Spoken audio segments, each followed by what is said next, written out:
I've touched on Kakashi's strength before a bit in some of my previous videos. However, I've never really gone into full detail and looked at his growth throughout the series before, which I'll obviously be doing in this video. However, I don't want to waste time repeating things I've said before, so for this I'll only be looking at Kakashi throughout his time in the original series from part 1 to the war arc, while excluding DMS Kakashi since I already have a few videos going over that form of Kakashi, specifically in much greater detail, which you can obviously find linked below. There isn't much consistency within the community when it concerns Kakashi, with a lot of people both high and lowballing him at different points in the series. So I hope for this video I'll be able to give a fair answer as to how strong Kakashi really was. For this I'll primarily be sticking to the manga and data books, but I'll also be including some of the early anime guides when consistent. With that being said, let's get things started by going over Kakashi as he appeared at the beginning of Naruto, or part 1 of the series.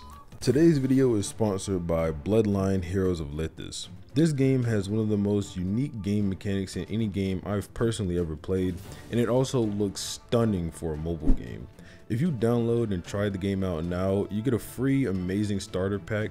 Bloodline Heroes of Lethis is a character collector type RPG with a 3D art style where you can build your own kingdom and collect champions to defend it and the planet. But what's even more than that, you can create your own unique legendary champions via combining multiple bloodlines of elves, demons, demigods, orcs, dwarves, lycans, dragonborn, vampires, and much more.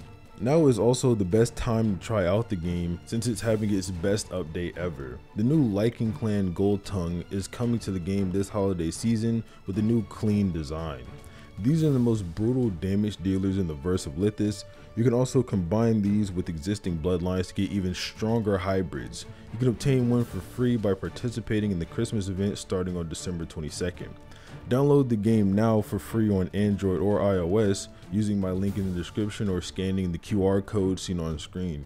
You'll also get a special starter pack using my link worth $20, which includes stamina potions, 100,000 gold, and 100 diamonds. Also, don't forget to get a new Lycan champion for free this Christmas. When we're first introduced to Kakashi at the beginning of the series, he already sets a high standard with the audience as an exemplar and imposing Jonin, and wastes no time demonstrating his experience in the bell test against his students. Oddly, this still remains contentious with many people, and I've talked about this before.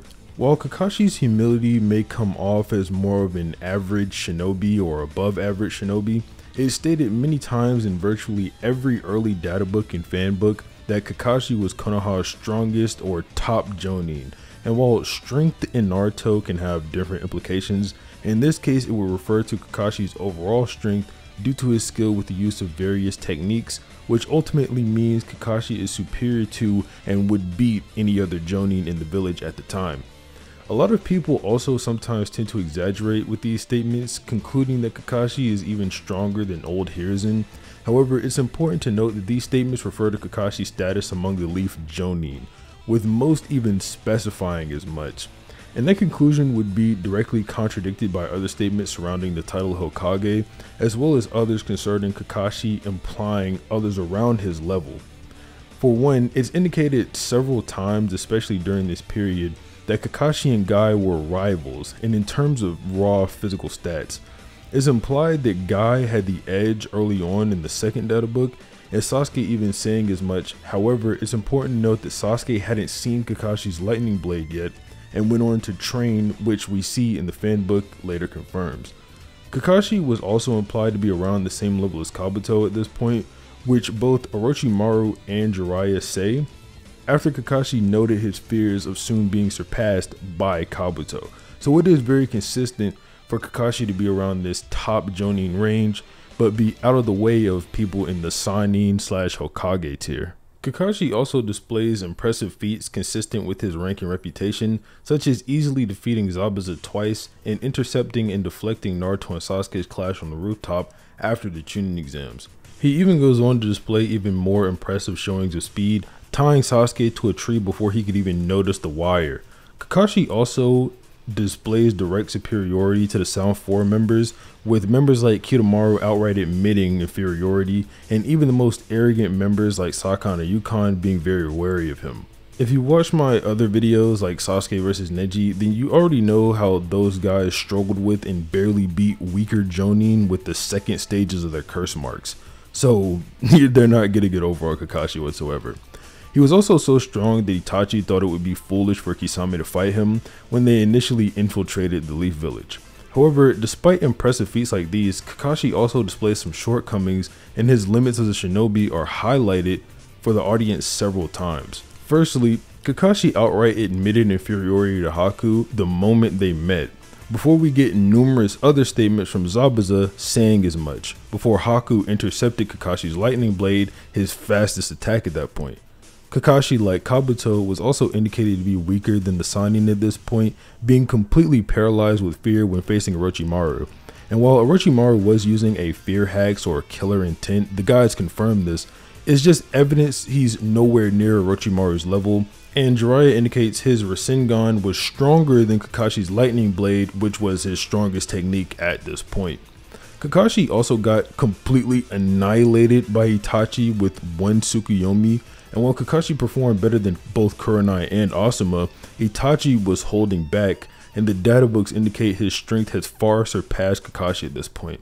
So while Kakashi was clearly the best of the best when it came to the Jonin at the time, he was still clearly inferior to the likes of renowned shinobi like the Sannin, Old Hiruzen, and Itachi. So with his limits being so clearly outlined, let's get into some of Kakashi's many abilities. Due to his acquisition of Obito's left Sharingan, Kakashi became renowned at a very young age as the copy ninja for having copied and mastered over 1,000 techniques with his Sharingan.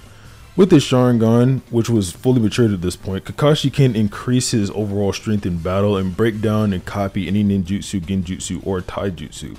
And when he does so in battle, he can even use the Sharingan and genjutsu to predict the opponent's movements and suggest to them their next moves to psychologically torment them. However, it should be noted, extended use of the Sharingan can and will fatigue Kakashi, and he can't turn it off, which is why he usually covers it with his forehead protector when it's not in use. As I said, Kakashi used the Sharingan to copy over 1,000 techniques, giving him one of the biggest arsenals in the entire series, even up to Boruto. And I'll do my best to talk about as many as I can. As I'm sure most everyone is aware, we never get a full list of these techniques.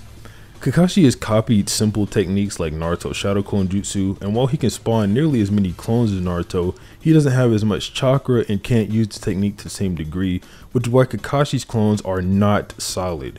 Kakashi can also use more advanced versions of this technique with nature transformation like mud clones, water clones, and even lightning clones, which he displayed against Pain, which work as amazing decoys he can use to literally shock enemies. Kakashi's mastery of elemental ninjutsu doesn't stop there, however, as he also displays skill with earth style techniques like Mud Wall, which he can use to block attacks or trap and isolate his opponents like he did against Pain. He can also use earth style alongside his ninja hounds with his fanged pursuit technique, where he summons and uses them to restrain enemies. Kakashi also can use many high level water style techniques, some of which he stole from Kisame and Zabuza, like the water dragon, great waterfall, and the water shark bomb techniques, which he can use to flood battlefields. Kakashi also possesses useful defensive water style techniques like the water wall, which he used to deflect the jutsu from Itachi that the data book claims is light speed, although there are other translations that say it's lightning speed or just very fast.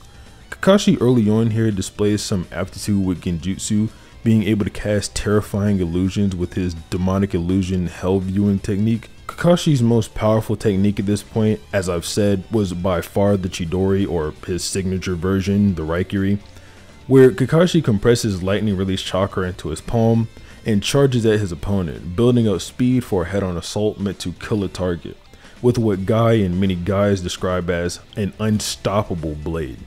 However, Kakashi is limited in how many times he can use this a day. This technique, due to the chakra cost, used to max Kakashi out at 4 a day, and we do know later on he was able to raise this limit to at least 6 versus Kakuzu, though it's not known if he went any further past that. While this clearly only represents a small fraction of Kakashi's arsenal, it still goes to show he's one of the most versatile characters we've ever seen. Going into Shippuden, Kakashi went on to train much like his students in Team 7, and while he may not have grown much physically stronger according to the databook stats, He did greatly improve his skills and even further expanded his arsenal, with Kakashi himself and the anniversary guy both going as far as that he is always training. Kakashi's rivalries with Guy and Kabuto are also implied to have continued into Shippuden, with many statements saying as much. Kakashi's next fight was against Hidan and Kakuzu, and a lot of people tend to take this fight out of context and exaggerate how hard Kakashi got pressed. Even if you don't use the anime, where Kakashi did swap hands with Kakuzu for a brief moment, he still traded blows with him in other ways, with both of them landing sneak attacks on each other at the beginning of the fight, before Kakashi went on to keep him at bay using his own ninjutsu, like his lightning blades and water wall, whatever. Also implied that later on, if necessary, he felt he would have defeated Kakuzu with a simple Kamui, despite the consequences to his stamina. Kakashi also arguably displayed superiority to Hidan in this encounter, fending off his attacks even after his 4th Chidori, while simultaneously battling Kakuzu, while being the first opponent to survive their combo onslaught, implying that Kakashi at this point may be beyond Biju level, although admittedly we do not know how Kakuzu and Hidan ended up taking out the Two Tails. Kakashi was also implied to be around the same level as the Naruto who defeated Kakuzu and was rivaling Minato in power, and this is supported by many things like Kakashi being able to push Naruto with his own Rasengan, and his uncertainty about who was stronger after the battle between himself and Naruto. We next pick up with Kakashi later on during Pain's invasion of the Leaf Village, and a lot of people tend to take Kakashi's showings out of context a little bit here. While Kakashi did eventually beat up the Asura Path, people often forget what it took just to get to that point and how much help he had in the fight. For one, the weekly release of the manga directly implies Kakashi was mental imp during this fight, and if you've watched my videos, you know what that means. His desire to protect Naruto in the village made him much stronger than he normally would be. Kakashi was also quickly forced to deplete almost half his chakra reserves on his most powerful techniques before the Asura Path weaved and intercepted numerous lightning blades from him. Kakashi himself also implies he must be inferior to Sage Jiraiya after being overwhelmed by just 2 paths of pain, and this is absolutely true. If you use the anime where, albeit briefly, Jiraiya fought all 6 paths of pain. This is also consistent with the many implications made from characters like Pain and Katsuyu that Kakashi was also inferior to Sage Naruto at this stage. Kakashi's only other important fight at this point in the story was his encounter with Sasuke at the end of the Kage Summit, and while most people are quick to point out that Sasuke went blind shortly after this encounter, Kakashi was also weakened, with he and the databooks implying he was mentally nerfed and struggling to fight his student the same way that Hiruzen was with Orochimaru. Despite this, Kakashi was still able to keep up with Sasuke, swapping hands with him, and even warping away his Susanoo arrow with Kamui. However, he does note he needed Kamui in order to deal with that attack, and it would have killed him if he didn't have Kamui. So in general, Kakashi shows steady and consistent growth throughout Shippuden, and this is reflected in his arsenal as well. Kakashi by this point had further mastered his Sharingan and even became capable of using his left eye's Mangekyo and its ability, Kamui, like I had just mentioned earlier. This ability allowed him to cast long-range portals to warp away targets, which are inescapable once triggered, according to the 3rd data book. Dataro was even so scared of this technique the first time he saw it that he praised it as being Itachi level ocular jutsu. However, the technique does drain Kakashi significantly, with just 2 uses being enough to put him out of commission during the Kazekage rescue arc, and against Pain. However, he does progressively display more skill with manipulating the size and speed of his portals. Kakashi also displays more versatility with other techniques like his Chidori variants, the Lightning Beast technique, and the Lightning Cable, and he even mastered other techniques like the Rasengan. Kakashi is also noted by the 4th data books as being a user of wind style. However, we haven't seen him use any of these techniques, nor are any attributed to him. Kakashi is also capable of casting genjutsu using his Sharingan, which he can use to knock targets unconscious. So while we're still just scratching the surface here with Kakashi's arsenal, he clearly displayed more and more versatility as the series went on. And this brings us to the last iteration of Kakashi I'll be going over, which is as he appeared in the early stages of the war arc. As I said at the beginning, a lot of people tend to take things out of context with Kakashi, and nowhere is this more apparent than with the war arc. So to address this, we'll take a look at his showings one at a time while explaining the more common misconceptions surrounding them. Well, many people tend to downplay Kakashi here, and in general due to his performance at the start of the war arc against Edo Zabuza and Haku, with things like Haku once again intercepting his lightning blade. He had barely built up speed, and it's heavily implied that he was mentally nerfed and holding back, with him even saying he would let loose after they were defeated. And him being slower than Haku is inconsistent with his later feats, since base guy had no problem reacting to the same move from Haku, and Kakashi was able to fight alongside 6th gate guy against the Edo Jinchuriki when using his lightning blade way later on. A lot of people will use the latter encounter to compare Kakashi and Guy to KCM1 Naruto or Killer B. However, it should be noted that Naruto was clearly fatigued by this point, constantly popping in and out of KCM. The next and by far most contentious group of Kakashi showings come from his next fight with Obito. While Obito arguably held back and Kakashi received chakra from Kurama and Naruto before that fight, it's inarguable that Kakashi went blow for blow with Obito here, even outpacing him at certain points, with the fight mirroring their childhood sparring matches. It's also implied Kakashi may have been held back by his own reservations about fighting his former comrade. So while the conclusion for what this fight means can be unclear, this should at least demonstrate that Kakashi had the skill in taijutsu to swap hands with Obito while also evading his ninjutsu and having an equal genjutsu battle with him before the fight actually started. Kakashi also displays a lot of impressive showings with Kamui during the war arc, from things like swapping away Biju bombs, parts of the ghetto statue, and even outspeeding Obito's at one point. While many people point to this as an example of a quote-unquote ass pull and find it to be inconsistent with earlier characterizations of Kakashi's stamina, he was only made able to use Kamui so many times due to the numerous chakra boosts he received from Kurama and Naruto, which at one point he notes granted him numerous times the amount of chakra that he was normally used to having available at his disposal. And despite this, he still collapsed from overusing his eye later on. So while Kakashi does display even more skill with the technique, there's nothing wildly inconsistent about how the limitations of his stamina are portrayed here. As I said before, I will not be covering anything past this point, so if you want to know my thoughts on DMS Kakashi, I'll put a link to that video down below in the description, and maybe in the future I'll make a video about Boruto Kakashi, but we really don't have a lot of information on him at the time I'm recording this. As you guys can tell, Kakashi is one of my favorite Naruto characters, and he displays some of the most impressive growth in strength and skill throughout the entire series, which I think was heavily underrated, which is one of the reasons I wanted to make this video, while representing what it means to be, you know, a versatile ninja and whatnot.